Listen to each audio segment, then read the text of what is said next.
Welcome, I'm Daniel Scrivner, and this is Outliers, where every week I sit down with an entrepreneur, investor, or iconoclast to dissect what they've mastered and how they see the world, digging deep to find the ideas, patterns, and perspectives that we can all put to use in our own lives. And today I'm thrilled to have Dan Roller of Maran Capital Management on the show. Maran Capital Management is a boutique, values-driven investment manager that I've been following intently for the last few years. I love the way that Dan sees the world, and I never miss reading one of his investor letters.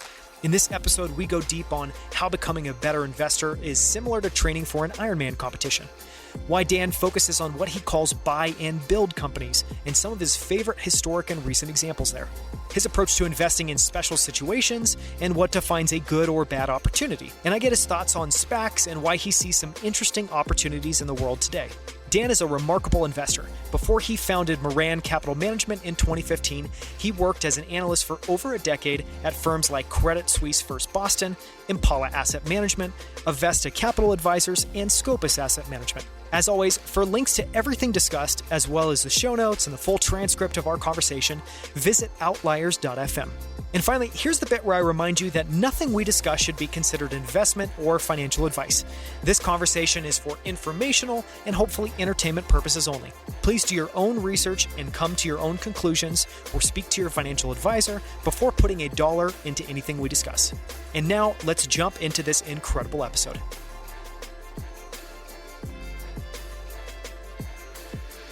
Dan, I've been looking to this conversation for a long time, so thank you so much for joining me. My pleasure. Thanks for having me. I thought maybe a cool place to start would be talking a little bit about how we met. And that was a couple years ago. I happened to be in New York for this MOI Global event called Lattice Work. I might ask you to set up what MOI Global is in a second. But, I know that we've both been a part of MOI Global. It's been an incredible experience. And then after meeting, I obviously followed your investor letters, and it's just been really fascinating to kind of follow along. But can you start just by setting up, I guess, a little bit of an introduction to MOI Global and how you've enjoyed being a part of that community? MOI Global, the MOI stands for the Manual of Ideas, and it was put together by a gentleman by the name of John Mihajlovic. I'm probably butchering that name. It's essentially a place for value-oriented investors, a community for value-oriented investors to come together, share ideas, and interact through a series of different types of events. So there are podcasts and in-person events and newsletters. So just various ways for folks to get together. And so I've actually presented at a handful of their ideas, or a handful of their idea events over the years.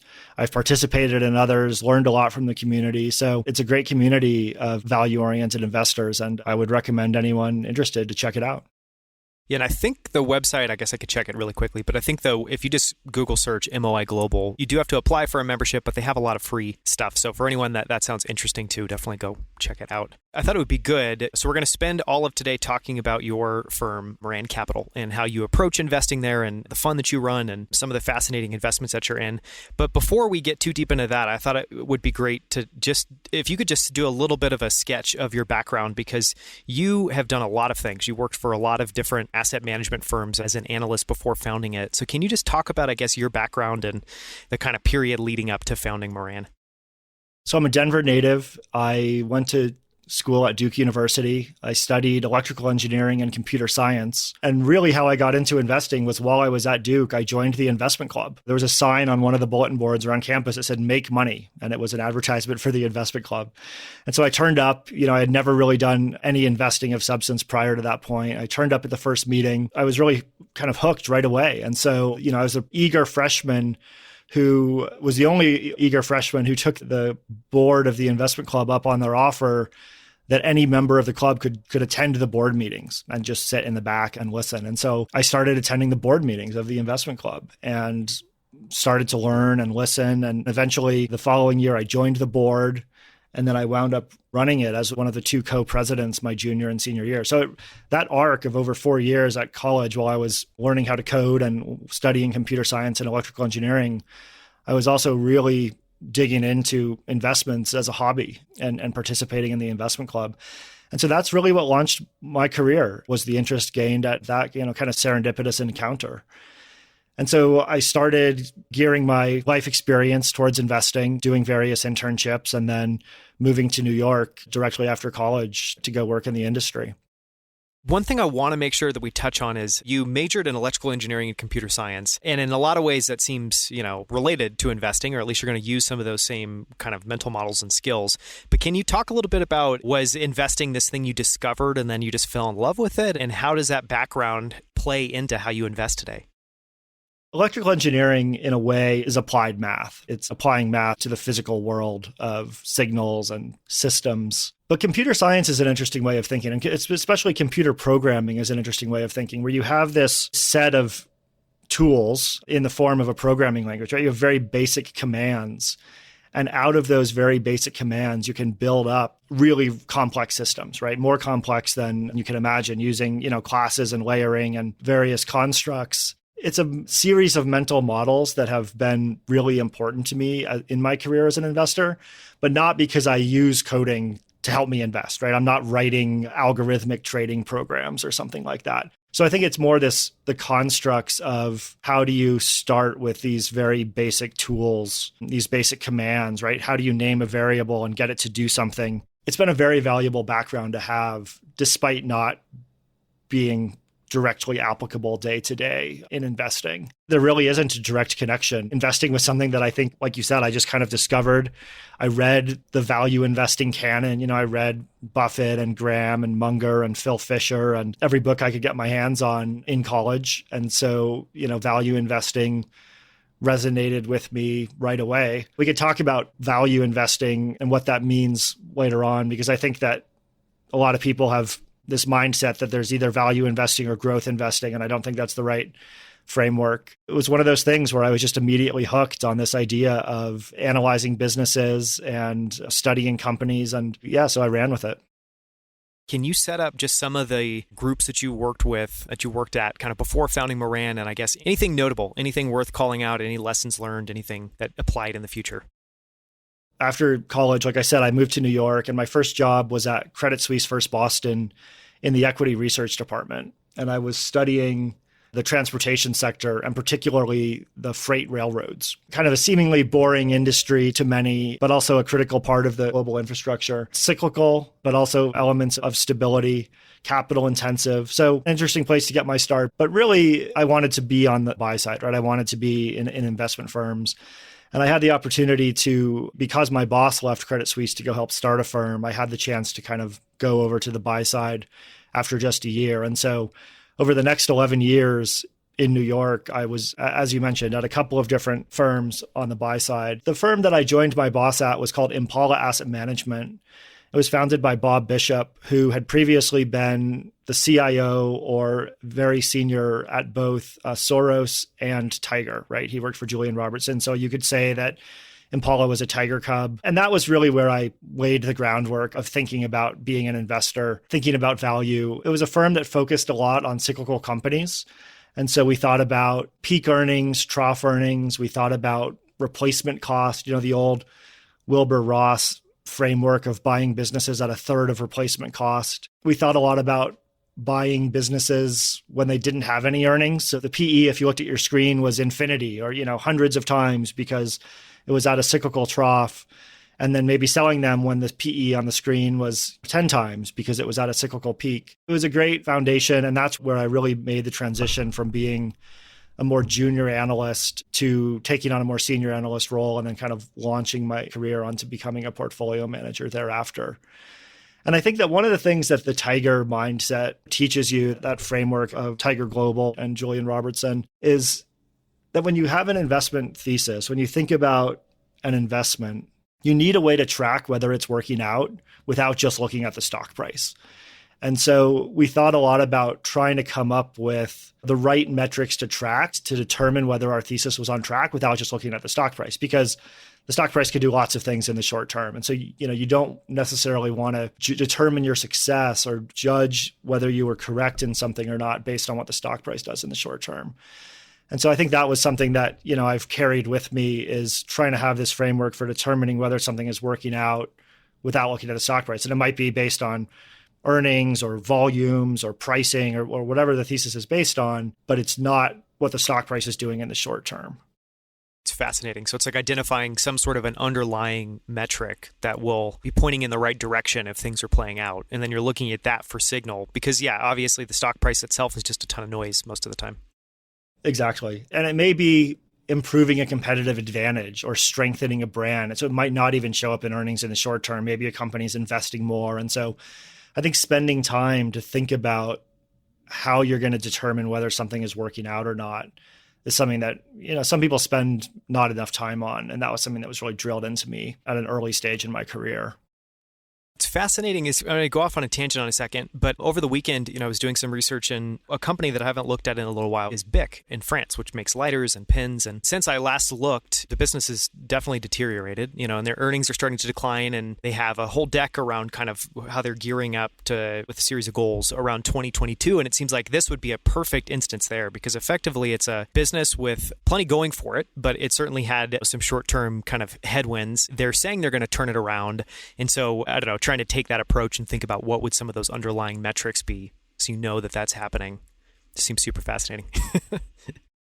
It's not easy to think about short-term metrics, and quarters can be noisy, and what's the right time period over which to determine these metrics, which is why this is a challenging endeavor.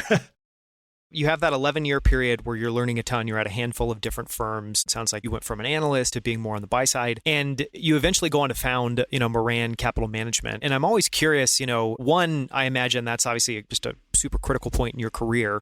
Take us inside your head. Was there a moment that you felt like you were finally ready? Was it just taking a leap? And do you have anything to share about what it felt like to finally kind of launch off on your own endeavor? After Impala, I worked at a firm called Scopus Asset Management, which was also in New York, as a portfolio manager, managing maybe $300 to $500 million as part of a broader portfolio. It was great. The team was great. I had a lot of autonomy. I was able to invest for the most part in the way that I thought was the right way to invest with, a long time horizon, concentrated portfolio. But at the same time, doing this on my own was always something that I wanted to do. And I think that there are still various institutional constraints or various changes that someone would make if they really had the license to set up a firm to do it exactly the way that they would want. And so I think there's a combination of factors. One is I had the personal capital saved up to be able to take the risk. This was in the second half of 2014 and early 2015. I had a 4-year-old, I think, and a newborn. We moved from New York back to Denver, had our second baby, and I launched the firm all in like a 6-month period. So it was certainly a risk, but it was a risk that I thought I had to take based on, my drive and desire to ultimately, do this for myself and do it the way that I wanted to do it. You asked about the arc of my career working at various funds in New York. And I think there's a couple commonalities. A few I mentioned. One is trying to invest in a concentrated manner, trying to invest with a long time horizon. But another angle that was a recurring theme, or another element that was a recurring theme through that time, was the focus on special situations. So when I was in New York managing larger pools of capital, there's a lot of competition, right? There's 30 analysts covering Exxon Mobil or Dow Chemical or, Microsoft or Apple. How do you get an edge? And so one thing that even when I was focused on larger companies, the way that I attempted to get an edge was in looking at special situations. And so we can come back to this. But what I mean by special situations is basically some type of corporate event, be it a spin-off, a merger, a change in management, change in industry structure, rights offerings, warrants, a whole laundry list of various corporate events that can cause a company to be mispriced. And so I was focusing on not just where I could find value, not just where I could find growth. How could I find them for a cheap price? And typically or frequently, it was because there was something external going on that was creating the opportunity. I brought the rigor developed at working at these funds over the years, combined with this thesis about concentration and a long time horizon and various elements. But I brought that with Maran to the small and micro cap part of the market. And so basically, I said, what hunting ground do I want to compete in? Do I want to compete against firms with scores of analysts, huge research budgets? Or do I want to compete in a part of the market where they just can't play, in the small and micro cap part of the world? And I really do think that it's a less efficient part of the market. To be frank, there's a lot of low quality companies that are small and micro caps. And so there's perhaps more that you have to weed through. But there are also these gems of companies that I think fly below the radar screen of many other firms. And so that's really what the thought process was, and the thesis was to setting up Maran, is to apply the frameworks that I had developed to a less competitive part of the market. I'd love to dig into two things that you covered there. And the first one, I guess, would be on choosing your hunting ground well, which I think is just a fascinating idea. Something I've been thinking about a lot recently is how most success, if you really boil it down, this could be success of a fund or success of a company. If you boil it down, there are often all these kind of surface level things that are cited around why that success happens. But at the end of the day, typically, if you drill down far enough, it's a structural success. And an example of that would be you choosing to hunt in this very inefficient part of the market. I imagine that is a potential structural advantage. So can you just talk a little bit about how that's played out and how that's worked for you so far, and any lessons learned or any insights? I've thought about what my areas of competitive advantage are, and I do think there are structural advantages. There's a structural advantage to my firm being small. Right now, we manage just under $20 million. I think the plan is to cap the fund at under $100 million to be able to continue to play in this hunting ground. And so I think that a smaller amount of capital is a huge structural advantage versus competing against firms that are managing billions. And again, if you're managing $1 billion plus or tens or hundreds of billions, the universe of investment opportunities is smaller, right? You can't make a meaningful position in a $200 million company if you're managing $15 billion or something like that. And so I think a small size is a structural advantage. I think the fact that I'm a single decision maker is a structural advantage versus, having an investment committee or teams of people that are all trying to decide whether to invest in a company or not. I think that I've set this up to where there's a single decision maker, and I think that's an advantage. So I do think that choosing the hunting ground, choosing the size, choosing the approach, another structural advantage is the alignment of my limited partners, right? The alignment of my capital partners. The vast majority of our partners are in a 5-year lockup share class. And so they understand what I'm doing. They understand that I'm investing in smaller cap companies, which admittedly may be, more volatile, but with a long time horizon, and they share that time horizon. And so it gives me the license to be opportunistic, take advantage of volatility. Whereas I think some fund managers, if they have monthly liquidity, maybe their partners are asking for their capital back at exactly the wrong time, as opposed to letting them invest through the cycle. So I thought a lot about how to set things up structurally to give me the best chance of succeeding, right? To give me the best odds to outperform. And so far, I think those decisions have been important. I could have raised more capital, I think, on less good terms, but it's been important to me to, kind of have this partnership mentality where my partners understand what I'm doing. And it's been great. It could also be a structural advantage, I imagine, but just having that concentrated portfolio. And I wanted to talk about that for a second because it's something I've been thinking about a lot recently, and I've been looking at different models of it. And I would just love to hear your take and how you think about concentration, how you think about the total number of positions you want to have in a portfolio, and how you think about weighting. And I know those are very big questions, so we can just stay higher level. But the reason I'm curious is, one, it seems like concentration it's not ubiquitous in terms of what it means. For some people, it means they only hold 10 positions. For others, it means that they maybe have a portfolio of 30 or 50 positions, but there's a ton of concentration in the top 10. So can you talk a little bit about, I guess, your kind of thought process and perspective there and how you approach that at Maran? Philosophically, high level, the idea is that your third best idea or your first best idea is probably a lot better than your 50th best idea. At some point, there's diminishing returns to adding incremental securities into a portfolio. And I think we're probably all familiar with various studies that have been done that show that at some point around 20 positions, there's a real fall off in the benefits of diversification. I know I have friends that have 5-stock portfolios. I've heard of funds that, might have one position that's 60% of the fund or something like that. So I think there's a variety of approaches here. Typically, I would say that we have run with 10 positions that have made up 90% of the capital. Right now, our top handful of positions are probably between 8 and 12 or 8 and 13% of the capital. So I think it allows us to focus on our best ideas, but at the same time, there are benefits to diversification. And sometimes my 7th best idea actually does outperform what I think is my best idea. So the concentration isn't beneficial for the sake of concentration. It's probably better to have more positions if they're equally good. But that's a huge constraint, right? If you really had 100 positions that you thought were 100 baggers or were just, like amazing risk reward, it's probably better to have all of those than just 2 positions. But it's rare to find really good ideas. And so I think that, where I've come out on the balance between how many truly good ideas I have at any given time, and allowing for some diversification, because we'll all be wrong on things occasionally, is kind of that 10 core position sweet spot. But again, the special situation element can lead to smaller positions or shorter term trades, or right now I have a basket of a handful of securities. So we have a longer tail at the moment. We have a basket of maybe 8 or 10 stocks that make up, actually right now it's 20% of the portfolio. So I think at times things move around. Part of the advantage of being a single decision maker and doing things that the way that I think are right is it allows for opportunism. And if I see an opportunity to have a basket of a number of things that make up 20%, I can do it. There's no set rules. I haven't gone out and said, we're only going to be in this style box, right? We're going to have 80 to 100 stocks. We're going to be in this quadrant on the style box, and allowing for some room for opportunism in the market is important, and shifting sources of value, shifting markets. You can't be too rigid for too long in this business. Love that you have that approach. I know not everybody does, but I love that you have an approach where you can scale and you can be nimble and you can pursue things that are seeming to emerge in the market. And I think we're definitely at a point in time now where there's some interesting things. And I think we might loop back around to this later on in the interview, but there's some interesting things that have been happening in the market. I think the widespread popularity of SPACs is one of them, and we might loop around there, but it's super interesting. I'm curious. So we talked a little bit about what that portfolio looks like.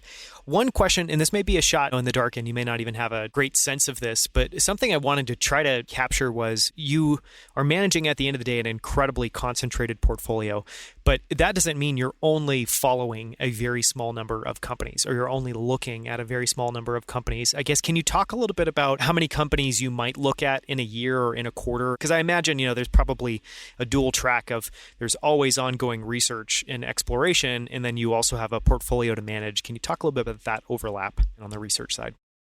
So the top of the funnel with respect to the research process is very broad. It's not particularly systematic. So I'm not running screens. I've never had success running a screen of, show me all the stocks with a price to book of this or a price to earnings of this. That's just never worked for me.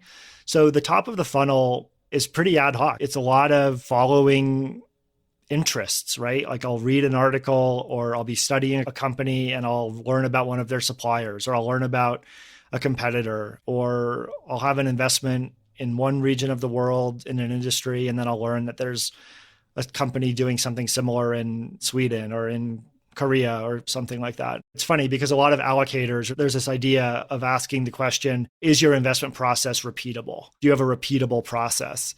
And in a way, the answer is yes, it's repeatable, but that doesn't mean that it's systematic or based on, again, going back to the computer science, based on algorithms or based on a quantitative approach or screening. A good investment comes about when you're combining a prepared mind, you're combining this baseline of preparation of having studied business models, frameworks. There's an element of pattern recognition. And so I think you kind of need to just sit there and let a lot of things come through the top of the filter. There's a lot of value that's added between the top of the funnel or the top of the filter and the bottom of the filter, not in screening the universe for the top of the filter. A key to learning is interest. I think it's really hard to learn something that you're not interested in. So if you are passionate about something, if you go down a rabbit hole, it's really much easier to learn about that topic. And so I think interest drives a lot of what I do. I've probably encountered fantastic investment opportunities, but for whatever reason, they just didn't light that fire for me. And I didn't pursue them to the same way that maybe it did for someone else. And so I think that there does have to be this element of passion or interest or curiosity that drives part of the process. I'll miss things that I'm not interested in, but then the things that I'm interested in, I'll probably study harder than anyone else and put 2 and 2 together on those. And so I think there's certain themes, certain elements. One common theme across our investments over the last 5+ years I've been running the fund is this idea of buy and build, this framework of quote unquote buy and build, of companies that are pursuing organic growth as well as acquisition driven growth. And we can come back to this and talk a little bit about some of the ways that that's manifest in my portfolio. I probably look at hundreds of companies a year. I think I have research files on over 400 companies. Now that may just be 3 notes on a Word document from something at some point, or it could be hundreds of files and updated Excel models and different things. So the top of the funnel is very broad. I read a lot of esoteric materials. I read a lot of books. I read a lot of things that people probably wouldn't think about being pertinent to investing. But some of the most powerful frameworks that I've come across in recent years have been from books written by physicists or books written by various authors that aren't related to investing. Do you mind sharing one of those? So one book that's been very powerful for me and that I've reread several times is a book by the physicist David Deutsch called The Beginning of Infinity. It's a fantastic book. It covers a lot of ground. It's pretty dense. There's parts of it that are quite dense about quantum gravity and quantum physics and the structure of the universe, the structure of the world. But he gets into computing, universal classical computers, the mind as a computer. And then he gets into political structures, the nature of beauty. I mean, it's philosophical in a way. It may have sung to me more than it might for others, given my background in electrical engineering, which, like I said, is applied math and applied physics. But I think it's accessible to a fairly wide audience. It might be somewhat challenging, but it's just a book that probably gave me more to think about, more mental models than certainly any book on investing that I've read in recent years. And it's funny, I think that, when you're first learning to invest, and when I was in college, first learning to invest, I read every book on investing I could get my hands on, behavioral finance or physics or history or other topics. I love that because for me, one thing that I think I've often felt like I'm in the minority on, but is just this belief that at the end of the day, everything's interconnected. So for a lot of people, are like, well, why would I waste my time? I want to be more successful in investing. So I should just be reading more annual reports or more letters from other fund managers or doing more due diligence on my own. But in my mind, I'm really with you there, where I think that what you're doing is just taking your thinking and turning it really three-dimensional by having all of these other related ideas and related lenses that you can use to look at stuff. Is that how you think about it? And I guess any thoughts on that concept of everything being related and no worries about not just studying more in your specific area? It's critical to just read and think really broadly to be a good investor. This concept of quote unquote mental models is perhaps thrown around a little bit too much these days. And it's kind of a joke in some circles that people have gone too far down the rabbit hole of studying quote unquote mental models. But it really is an important framework. And I think that coming up with a good investment thesis is the combination of a prepared mind, of having some kind of a framework, some kind of a lattice work on which to understand the world with the idea. The idea comes through the top of your filter and you need some process to understand the business. And so, the construct of the business model, the network effects.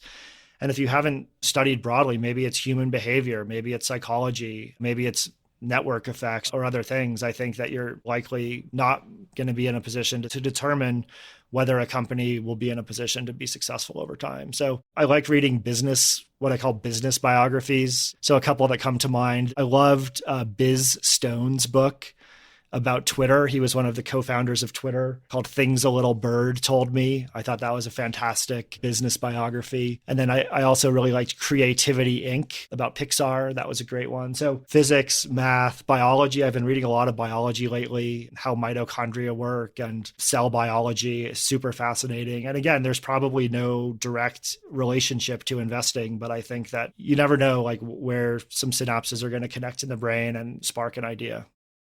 I'm just going to start repeating that going forward. You never know. You never know when some synapses are going to connect. I want to ask one more question, and then we'll dive deeper into kind of buy and build and some of the strategies that you really focus on at Maran. One of the questions I wanted to ask was, we were preparing for this and we were talking about what we might discuss. And one thing that came up was this idea of that investing is the process of building up, and that there's some similarities and overlap with something like training for an Ironman. Can you flesh that out a little bit more?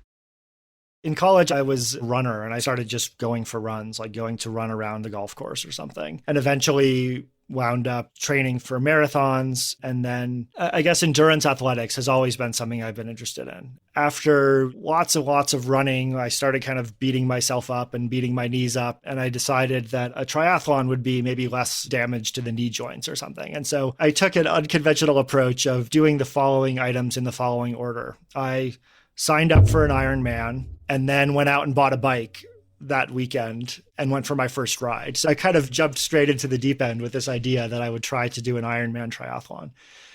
But what I found with training, and this is similar to running and a lot of other tasks, is that the first weekend I went out and I rode for 10 miles and I rode my bike for 10 miles. And then the next weekend I went out and I rode for 15 miles. and then 20 miles and 25 and 30. It is interesting the way that the human body is super adaptable, but this slow building up of endurance, strength, bodybuilders or strength weightlifters follow a similar approach in a linear progression. You lift 300 pounds, and then the next week you try to do 302.5 pounds or 305 pounds. And so with training for the Ironman, I think the bike ride is 120 odd miles. It's funny, it's been a while. You can build up slowly and the body adapts. And so again, in various pursuits in life, I think that you can kind of get this compounding effect. And I think knowledge compounds in a similar way.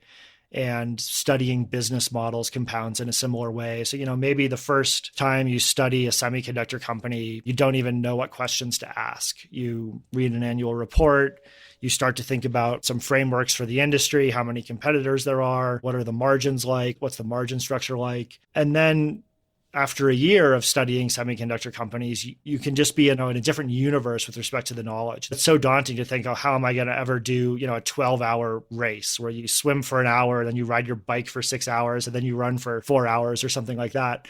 And you can break it down into little components. This weekend, I need to go ride 40 miles, and then next weekend it's 50, and you just build up. Charlie Munger called it a Lollapalooza effect, but you can create this, dramatic extreme effect by building up in small pieces.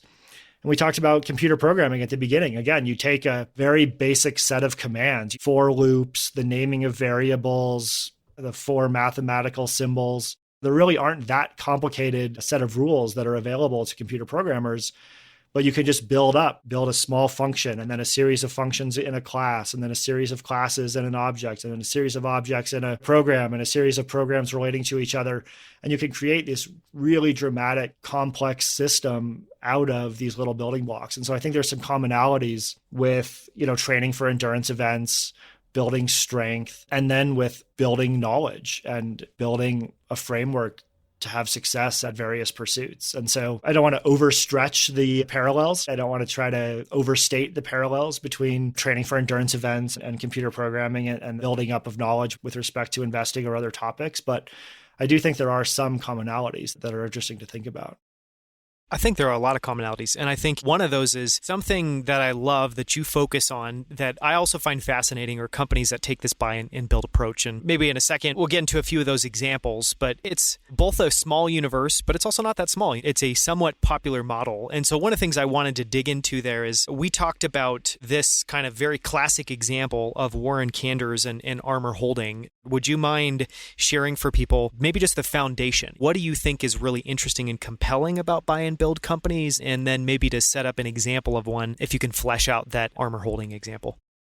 The term may have originated with a company called Watsco, which was or still is, an HVAC supply company. And so they talked about this concept of buy and build, of buying additional HVAC companies in different regions, as well as organic growth. And I think you could apply the framework to lots of different companies, and some companies might like the term better than others. But it's funny, people ask, who are your role models as investors? Who are the people that influenced your approach? And I think there's some famous investors that people might point to. But one of my real mentors in the business was this gentleman named Warren Kanders, as you mentioned.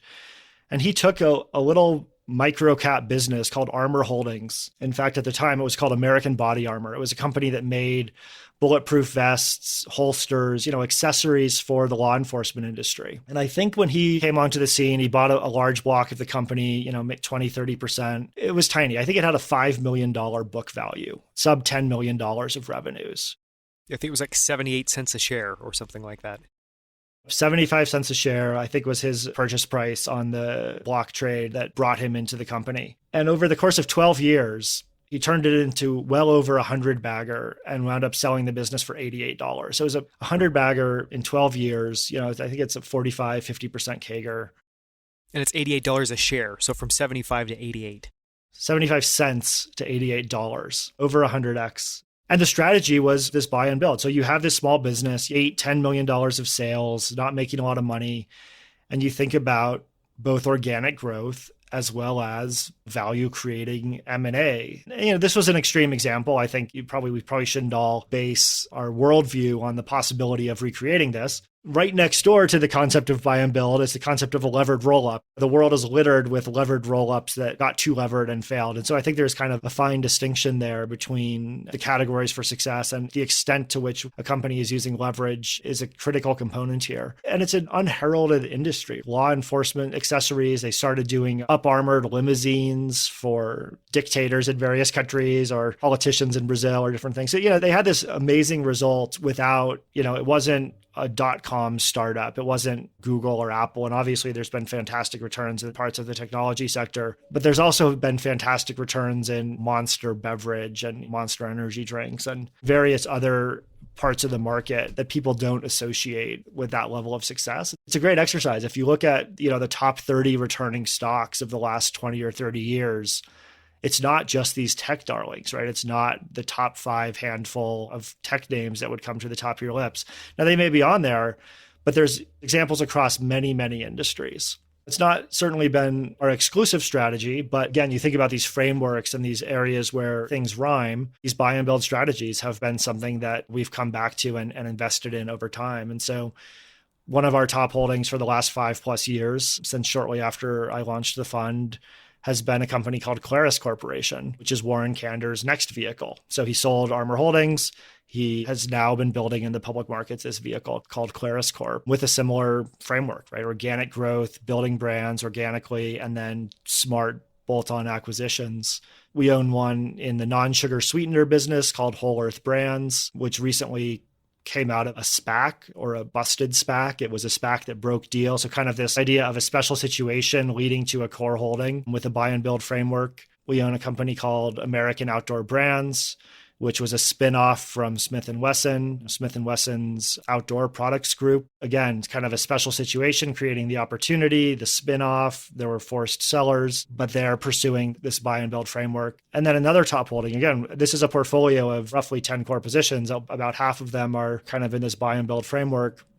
But another long-time holding is a company called Turning Point Brands, which is in the other tobacco products and tobacco-related products business. It came onto my radar screen initially as a broken IPO. It came public and it broke deal price. You get these forced sellers, people that played the deal, quote unquote, and it didn't work. And so they're just moving on, just selling out. And so again, kind of a special situation, creating the opportunity, but with this buy and build mindset. So it's definitely been a recurring theme. There's other themes that we focused on. Yeah, but buy and build, I think, has been a very interesting part of our hunting ground and something that I now have, again, a number of mental models around that I think helps me evaluate those companies. I think one thing that I find fascinating about this space is when you list off some of those names, if people aren't familiar with the brands underneath each of those companies sound like weird shell corporation names almost. And, and then you dig in and you actually learn these incredible brands are ultimately owned by this kind of overarching entity. So we'll come back to that in a second. But one of the things that I wanted to dive into, just going one layer deeper, is kind of, again, maybe thinking structurally, what helps these to work? And I think one of those is this idea you talked about that there's organic growth, plus then they're bolting on these acquisitions, and some people refer to that as inorganic growth, value added. There's a bunch of different terms there, but clearly it seems like there needs to be this engine in the business, which is that there is something there that is naturally growing. That's then spinning off cash that allows them to reinvest in bolt-on businesses, which then spins off more cash. Am I getting that right? And can you talk about that kind of engine that helps power? That's a great way of thinking about it. We call it a flywheel as well, as getting this flywheel working. And I think that's exactly right. You have a core business that's growing, that's hopefully spinning off cash, not requiring cash to grow. And then you can use that cash to reinvest both in organic growth as well as potential acquisitions that are value creative.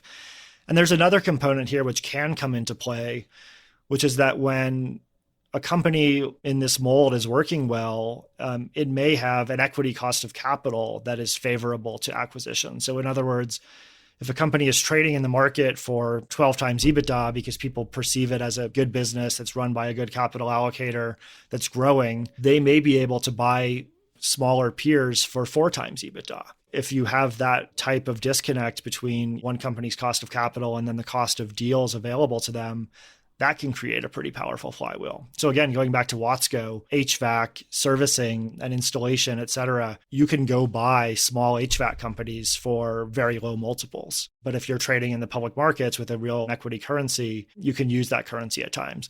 So that's one thing that's interesting, again, about the Armor Holdings story, is he was creative in the capital that he used to build this business. And if you look back, the share count went up by almost 4x over the course of this 100 plus X in the stock price. And so there was a lot of dilution. He started with X shares and wound it up with 4X, the number of shares. But because he was doing really accretive things with the equity issuance along the way, it still created this amazing result. At other times, he would buy back stock. And so I think, again, there's a mental flexibility, just as I have as a portfolio manager, good corporate managers have. There's times to buy back stock. There's times to issue stock. There's times to invest in organic growth. There's times to do M&A. And so I think that it's rare that you have a really great manager with this skill set to think across all of these different vectors. But when you do, it can create a powerful result. And so that's why I think management is critical in these types of investments. You really need an alignment and the right type of thinker, because a lot of corporate managers are just good at running their business. They're good at operating, cutting costs, et cetera. And capital allocation is an afterthought.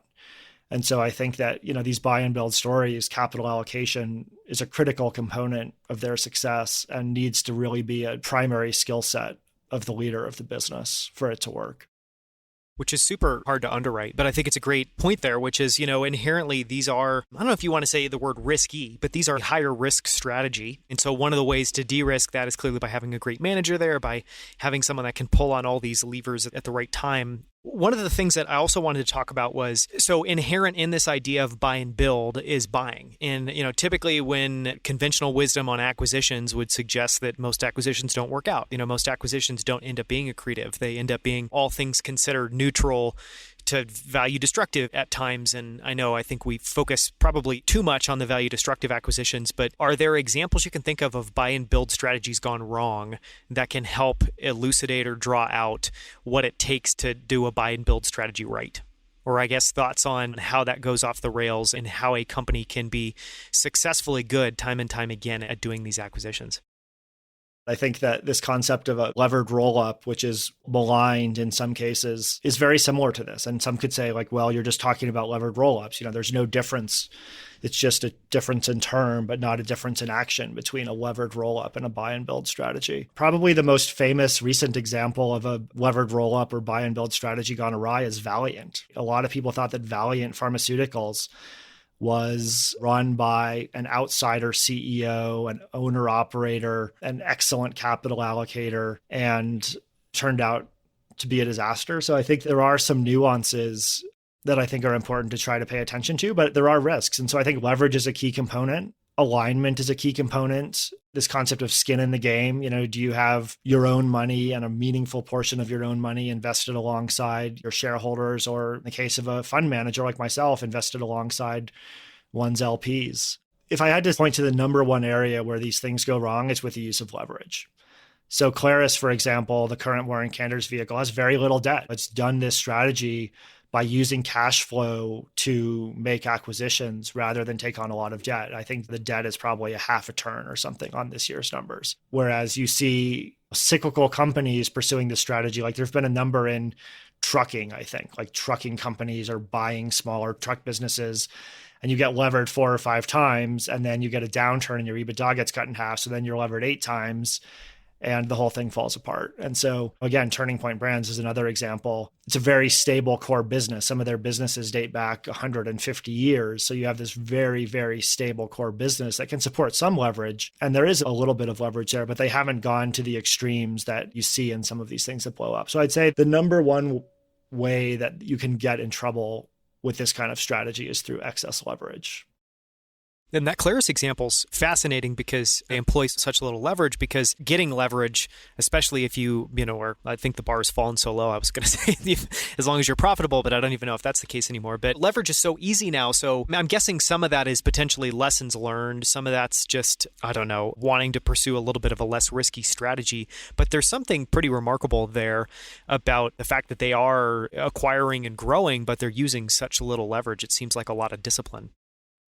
I think discipline is actually the right word. It's a critical component here, is having the discipline to know a good deal from a bad deal. And not a lot of managers can pull this off. I mean, again, I think you're right. The statistics are very clear that the majority of corporate M&A is not value creating. It's neutral to destructive. And so I think that, in the world of companies that are doing acquisitions, I think that you're right. As an investor, you have to be careful to choose the right ones. And it can be very powerful when it works and with the right managers. And so I view myself as investing alongside some of these managers. And it comes back to something we talked about earlier is, what are the signposts for success and an investment that you need to lay out a priori as an investor?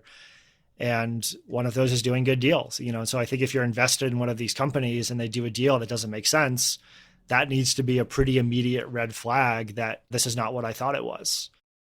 I'd love to talk a little bit about the companies that two of those examples own in particular. And I think the ones that I've been fascinated about just by learning more about them is Clarus and then Turning Point Brands. Can you talk a little bit about those brands? And I guess one thing I'm curious about is how much of what led you to invest in these is the sub-brands and how much of it was just the kind of overarching management strategy? With respect to Clarus, it was really me following Warren Kanders into his next public venture. It actually came about through a special situation as well. So in 2015, the primary brand in Clarus is Black Diamond Equipment. So this is a company that makes climbing harnesses and ice axes, climbing shoes, apparel, carabiners, backpacking backpacks, things that are used in our neck of the wood here in the Denver Boulder corridor. So that does resonate with me, right? Like I grew up doing all of these sports. I still climb. My 6 and 10-year-old daughters are on the climbing team here. So the brand resonates with me, but really it was the manager that drew me to this. But the way that the opportunity to invest came about was that he put the business up for sale in 2015. It owned a couple of other brands at the time as well. It owned Gregory Backpacks and POC helmets. And rather than sell the whole business, he wound up only selling 2 out of the 3 pieces. So I think a lot of arbitrageurs had come into the stock. The stock was around $10 a share, and they were hoping he would sell it for 12. They were hoping for this little 20% pop. And instead, when he said, you know what, we're going to sell 2, we're going to take this cash, we're going to reinvest, focus on the core Black Diamond business. Like I said, a lot of the arbitrageurs just sold out, price agnostic. They were forced sellers in a way when their thesis changed from being a quick arbitrage to now a multi-year turnaround or multi-year investment cycle. So the stock fell not just from 10 to where it was prior to the hope that it would be sold around 7, but it wound up falling all the way to $4 a share. So there's this dramatic reaction to this lack of a deal, but it was still the same core business. And, Black Diamond has been around for 50 plus years. It was founded by Yvon Chouinard, who founded Patagonia. This was the original Chouinard Mountain Equipment, the hard goods business. So you have this legacy business, great brand reputation, 50-year brand that because of this corporate event was trading at a very cheap price. And at the same time, it had a fantastic capital allocator at the helm. And so the stars really aligned there on this one. So I guess I would contrast that a little bit with Turning Point Brands with respect to how I came across it. And this was one where the brands helped me underwrite it more so than the management at first. But as I said, the opportunity to invest in this at what I thought was a favorable price came about because it was a broken IPO as well. And so the core brands and Turning Point Brands are Zigzag, which makes rolling papers, right? So roll your own cigarettes or roll your own cannabis products, as well as chewing tobacco and moist snuff and various oral tobacco products. And they have a number of brands that date back, as I said, 100 plus years. Beech Nut, and then Stoker's is maybe 70 years. These really historic brands, hundreds of millions of dollars probably of advertising that's been spent on these brands over the decades. And it was very levered. So because it was such a stable business, the prior owners were running Turning Point Brands with 6 turns of leverage. And if you look at the S1, and I did this, it showed the prior 5 years of EBITDA leading up to the IPO. And it was $50 million plus or minus $2 million every year for 5 years. And so they had levered it up 6 times, $300 million of debt against that $50 million of EBITDA. And so the IPO was a deleveraging event. They were raising capital to delever. The primary shareholder was buying shares on the IPO at the IPO price. So typically with an IPO, you see the insiders selling shares. They're taking some money off the table. In this case, the primary owner was buying more at the same price that IPO investors were getting. And then it was a broken deal. Like I said, it priced at, 10, and it traded down to 7 or 8. like right out of the gate. And so I thought it was kind of this aligning of the stars of this unusual IPO situation where the major shareholder was buying more. There was a delevering event, which was going to allow the company to reinvest in its brands and pursue this buy and build strategy from a much less levered point of view. And then you have this broken deal, which creates a great price. And so that's one where all of those factors were the primary factors. And then over the last several years, I've been able to get more comfortable with management and their capital allocation prowess as they've done great deals. This is a perfect example. There's a lot of different elements that we could talk about with Turning Point. But if you're a small, quote unquote, mom and pop tobacco producer with a subscale brand, you're competing against Philip Morris, Altria, you're competing against these majors. And there are increasing regulatory burdens, right? The FDA is making it more difficult for small brands to exist.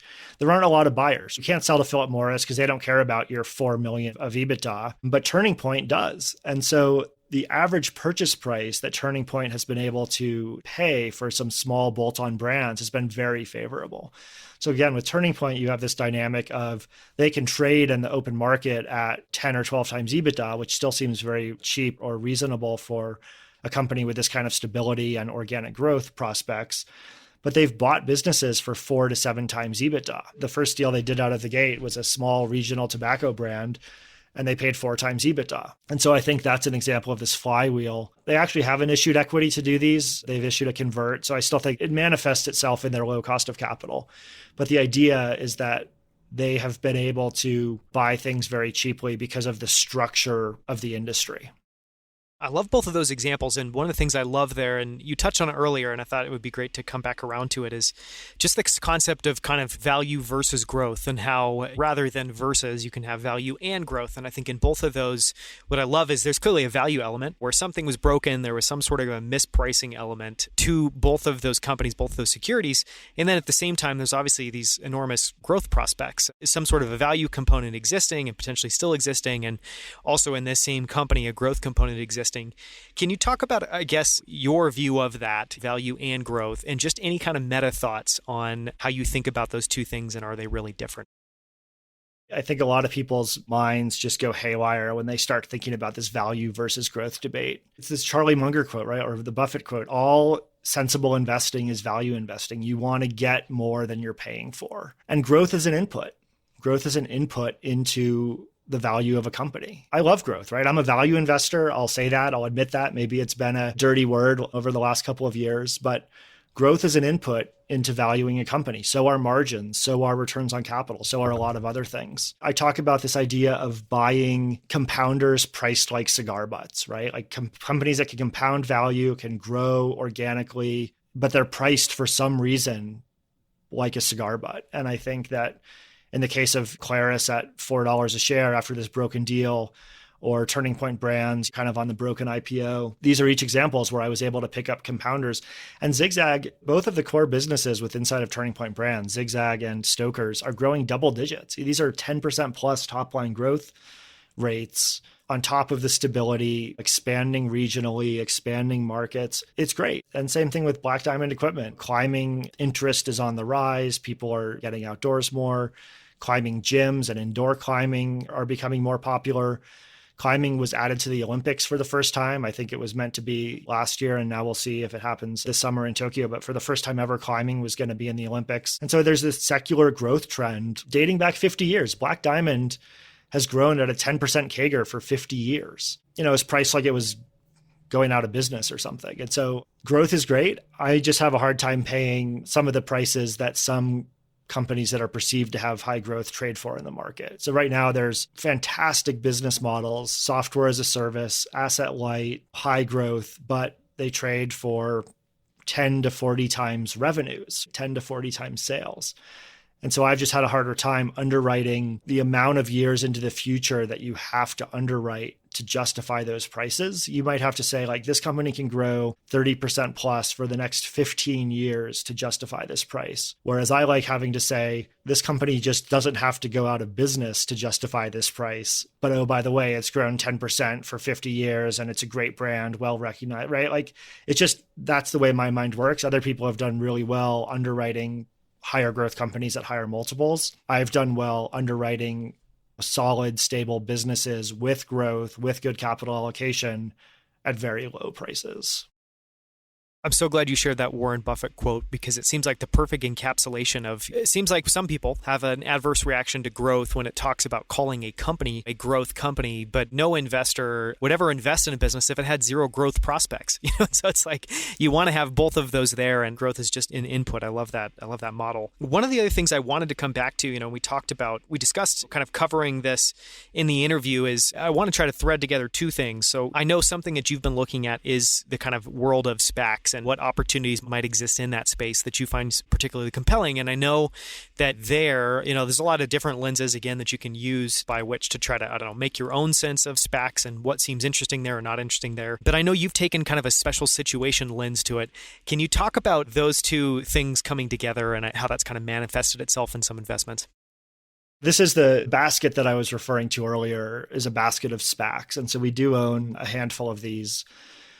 And I think I'll assume that your listeners know the basic dynamics of a SPAC. They've become much more popular lately. For the prior 15 years, leading up to maybe 2019 or 2020, they were really viewed as a backwater. There were lower quality management teams, lower quality sponsors, lower quality deals, lower quality underwriters. The large investment banks weren't involved in these. Just over the last 12 months, they've surged in popularity. I think at last check, there are over 300 SPACs with over $100 billion of equity capital searching for mergers, right? Searching for acquisitions. And that probably means that with PIPE financing and, potentially leverage or additional capital or rolled over equity, that maybe there's 400 billion of enterprise value that could be brought public through SPACs in a short period of time.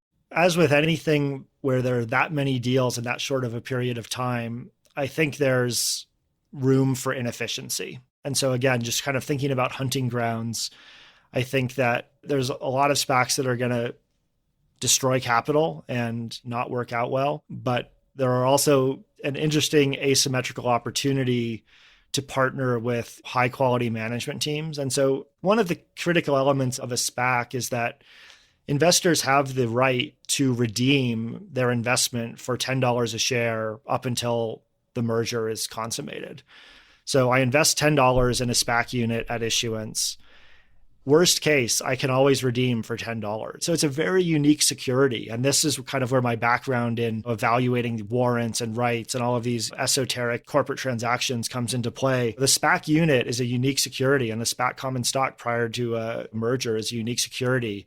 And then it has this downside put where an investor can choose to redeem for their $10. And so there's an asymmetry here, right? So I invest 10, I can get 10 back. There may be a lot of upside if a good deal is done. And so I think that I'm thinking about it halfway with the hat of partnering with potential buy and build strategies, right? These management teams are entrepreneurs. If you go raise a SPAC, you have an idea about consummating a merger, potentially multiple mergers using that capital, and embarking on a buy and build strategy, an entrepreneurial journey. But at the same time, the structure of the securities gives us a pretty interesting inherent downside protection. So I think there's a very asymmetrical opportunity with these securities.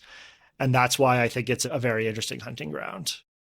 So one thing we've talked about in this interview is just the concept of kind of skin in the game. And, and I know from following your letters that a lot of your holdings you've held for a long time. One thing I just wanted to, see your kind of perspective on, your point of view on, is how you think about holding periods. And I know earlier in the interview, we talked about this notion of when you're making an investment, you've got a thesis, and that thesis is you're looking for data points that don't just exist in the kind of share price. So I would guess you probably have some pretty nuanced thoughts there.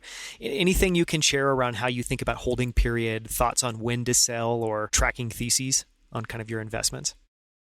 There's this concept of thesis drift, which is generally thought of as a negative. Oh, you're exhibiting thesis drift. You invested in this company under the guise of one thesis, and now you're starting to believe in this other thesis. It's thought of widely as a negative when you experience thesis drift.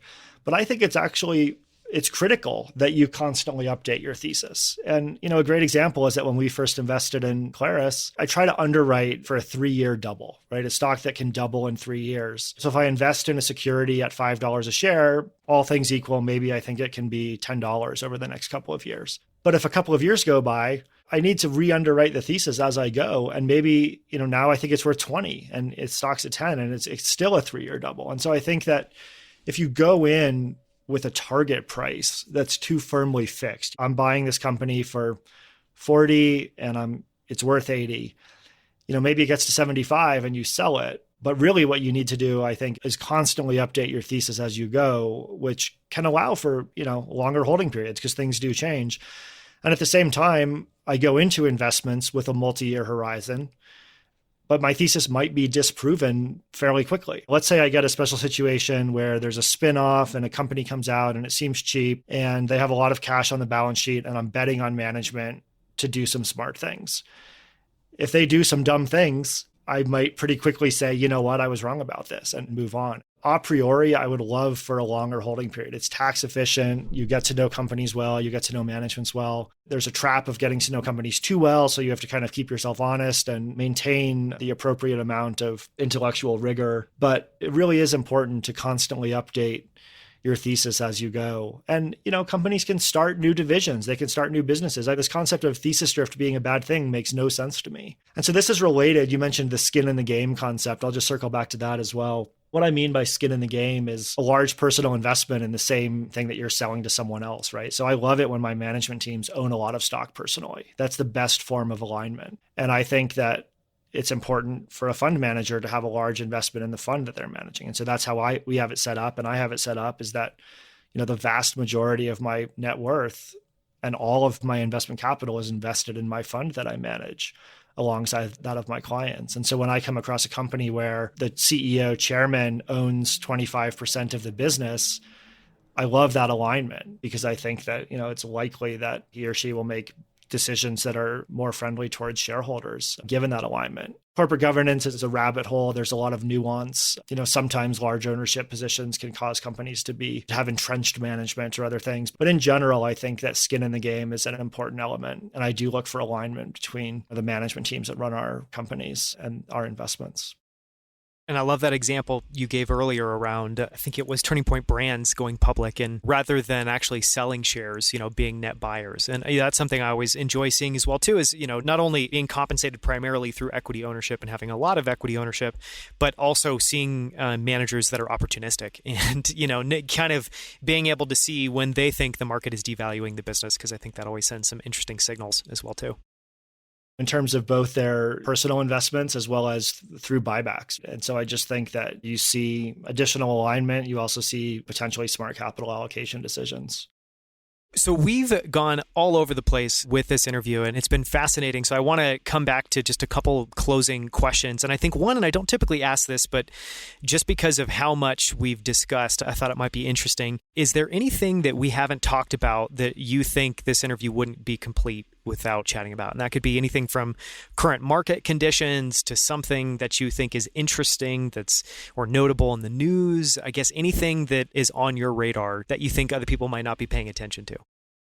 I typically don't spend a lot of time thinking about macroeconomics. I think people are worried about inflation and growth and GDP and different things. And so I typically don't spend a lot of time. I really spend a lot more time focused on the bottom up of analyzing companies. And there's times, during the pandemic, obviously, that was really a time to focus on something from the top down and a major change in the world. But I've never made any money thinking about, kind of macro and macro trends. And so I think that focusing on micro trends and the bottom up is much more important. And so again, I'll read a broad variety of esoteric things, but following exchange rates or inflation fears or commodity prices are generally not something that I spend too much time on. That tracks pretty well. I don't know many people, successful fund managers, that spend too much time there because it seems like it's really easy to have an opinion. Things are constantly changing. We're often discussing stuff that's not actually even real or materialized. It's stuff that could happen or might happen. So I think that makes a ton of sense. One question I wanted to ask too, just going all the way back, thinking back to that question of how investing is a lot like training for an endurance, something like an Ironman, and how if you're interested in it, you just need to get started. And then once you get started, you can build that base and start building on top of that. So for anyone listening who aspires to be a great investor and is just getting started, anywhere you would point them or any advice you would give them about how to kind of get started building base? I do think that there are a number of excellent books on investing that probably would form the core of, a lifetime of study. Manish Pabrai, he wrote a book called The Dondo Investor. I think that's kind of a very good introduction to, investing. He keeps it really simple. But again, Buffett, Munger, Peter Lynch, there's a lot of investment books that I think kind of form the core of a study. But the other two pieces of advice that I would have are to start. Managing real money is different than managing paper money or just watching tickers on a screen. I think that it's critical to remember that investment in a stock is ownership of a piece of a business. So that's kind of a very foundational part of the framework. These are not just little lines that squiggle around on a screen. And I think that, there's broad parts of the market right now that are dominated by traders who view stocks as prices that wiggle around on a screen. It's the greater fool theory. And I just think it's going to go higher and I'll sell it to someone else rather than fundamental. What is this business worth? I own a piece of this business. I own 1% of this business or X% of this business. Even if it's one share, right? You own a piece of a business. I take the approach of, it's almost a private equity approach to investing in the public markets. I try to do the due diligence as well as have the mindset of what would I be doing if I were buying this entire business? I might just happen to be buying 3% of it or 5% of it or 0.001% of it. But the mindset is, I'm owning a piece of this business. And so I think that that's an important category for, people to think about is, do I want to speculate on what I'm reading on Reddit, or do I want to approach investing as ownership in a piece of a business, which I think is the right way, at least with the term investing. We could talk about speculation or gambling or other terms. And then finally, the number one primary sources I have, we don't have Bloomberg, I don't subscribe to anything too fancy, but sec.gov, right? Just going to the source documents, going to the filings is a great way to continue to learn about companies, right? When someone's going public, they file an S1. There's an annual update every year. So I think going to the source probably as early as possible in an investing journey is an important thing to start doing. Not just news stories that are God knows how many times removed from the actual source documentation, which doesn't have, typically doesn't have any spin, it just has the data for you to analyze. And again, some of these special situations, you'll see in a footnote that a company is due to receive this cash, or there's a lot of the special situations come about because I read the footnotes and the market didn't, right? I mean, it sounds kind of cheesy. A great example is last summer, IAC Interactive Corp was spinning off Match.com. So IAC was a $25 billion market cap. Very well known. Barry Diller, Chelsea Clinton's on the board. They own 80% of Match.com. They own Vimeo. They own this well-known portfolio. People follow IAC the same way they follow Berkshire Hathaway. And so they announced that they're spinning off Match.com. And it was really complicated. There's large hedge funds in New York with teams of lawyers and analysts. And I still think the market got it really wrong. And it was an area where just doing the work and having the spreadsheet and just following it really closely created some inefficiencies. It does happen in large, well-followed stocks, just as it happens in really esoteric, illiquid microcaps. I love that example. And you listed off a ton of great references. And I think the thing that I love that you brought up, and I'm really glad you brought it up, is starting off with that investing is investing in a company. And I think if you approach it that way, that naturally creates all sorts of wonderful alignment where you care about the business, you care about what makes a business successful or not successful, you care about the management team, you care about the decisions they're making. And I agree with you. I think that is the basis of very high quality investing and when you're approaching it with the kind of right analytical rigor. So I love that you shared it that way. I'd love to ask you the closing question we ask all guests, which is to share a person or experience that's had a profound impact on you and just someone or something that shaped who you are today that you carry with you and appreciate.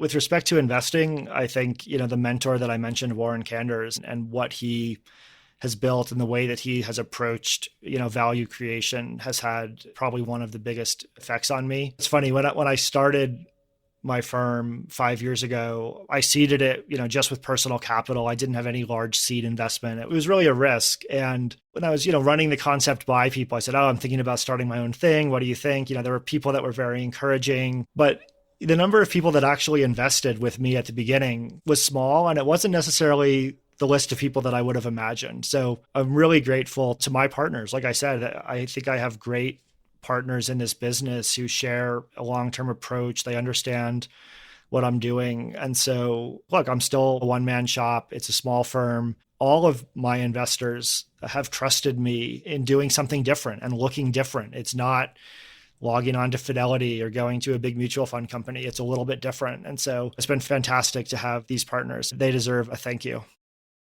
For anyone listening that wants to learn more about you or potentially talk about becoming one of those partners, where can they go to follow you and find out more about Maran Capital? We have a website, which is morancapital.com. A number of our shareholder letters or my letters to my partners are there, as well as some additional materials. The way that someone becomes a partner is a little bit more challenging than just going to your E-Trade account and creating an account, but anyone can just send me an email. That's one thing that's great about my structure. And I think sometimes imposing some constraints, right? I talked about the constraint of limiting the amount of assets that I intend to manage because it allows me to stay in an attractive hunting ground. The structure of the fund is limited to 99 limited partners. It's some kind of an SEC regulation. And so I have a relationship with my partners, which is great. You can actually email me, you can actually call me, and we'll have a conversation. And so some partners I speak with more frequently than others. It's a great dynamic that I think is very different than, the majority of the money management industry. And for anyone listening that's enjoyed this conversation, I highly recommend you go to Maran Capital website and download and look at some of their shareholder letters. I always find your letters super thoughtful, really interesting, and you also just look at very unique, differentiated parts of the market. So thank you so much for coming on. Thank you for your time. Thank you for sharing so much with us, Dan. Yeah, it's been a real pleasure. Thank you for having me, and I look forward to staying in touch. Until next time, thank you so much for tuning in. For show notes, including links to everything mentioned in this episode, visit danielscrivner.com. There you can also sign up for my weekly newsletter, where each week I send out a single email with all of the best quotes, themes, and ideas from the latest episode. To sign up for that, visit danielscrivner.com/email. Just one more thing before you take off. If you enjoyed this episode, please leave a quick review in iTunes or Apple Podcasts. Great reviews help us land great guests. So if you've enjoyed this episode, take 30 seconds to leave a short review. We would so appreciate it. Thank you so much.